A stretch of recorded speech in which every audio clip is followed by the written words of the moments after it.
गंगा नदी के किनारे एक साधु रहते थे। वे न केवल विद्वान थे, बल्कि उनके पास जादुई शक्तियां भी थीं। एक दिन वे ध्यान में मग्न थे, तभी बाज की चोंच से एक चूहिया छूटकर उनके हाथों में आ गिरी। उसकी छोटी सी पूंछ व काली चमकीली आंखें थीं।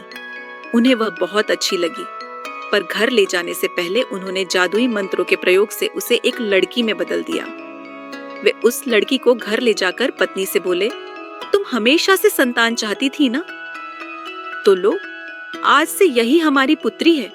इसे पूरी देखभाल व स्नेह से पालो। साधु की पत्नी भी अपनी पुत्री को देख प्रसन्न हो उठी। वह उसे राजकुमारी की तरह पालने लगी। साल बीतते गए। नन्ही लड़की एक सुंदर युवती बन गई। जब वह 18 वर्ष की हुई तो साधु व उसकी पत्नी उसके लिए वर तलाशने लगे। साधु ने कहा, मेरी बिटिया का विवाह ऐसे व्यक्ति से होना चाहिए जो सबसे बड़ा हो। मेरे हिसाब से सूर्य ठीक रहेगा। पत्नी ने भी हामी भरी। उन्होंने जादुई मंत्रों के प्रयोग से सूर्य को नीचे बुला लिया। उन्होंने उसे अपनी पुत्री से विवाह करने को कहा, पर पुत्री ने पहले ही न कर दी। वह बोली, पिताजी, यह तो बहुत गर्म है। मैं उससे विवाह करूंगी जो इससे भी बेहतर हो। साधु निराश हो गए। उन्होंने सूर्य से कहा कि वे ही कोई वर सुझाए। सूर्य ने कहा, बादलों के देवता से बड़ा कौन होगा? उनमें तो मेरी किरणों को भी रोकने की शक्ति है। साधु ने बादलों को नीचे बुलाया व अपनी पुत्री से विवाह करने को कहा, पर इस बार फिर पुत्री ने मना कर दिया। वो बोली, ये तो कितना बदसूरत है, मैं इससे विवाह नहीं कर सकती। साधु ने बादल देवता से कहा कि वही कोई अच्छा वर सुझा दे। वे बोले, पवन देवता ठीक रहेंगे, वे तो मुझे भी अपने फूंक से उड़ा देते हैं। साधु ने पवन देवता को बुलाकर अपनी पुत्री से विवाह करने को कहा।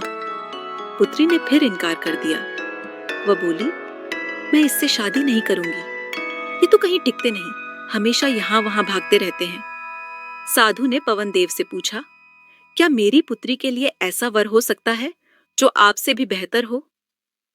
पवन देव ने कहा कि पर्वत देव मजबूत व ऊंचे हैं, वे मेरा भी रास्ता रोक देते हैं।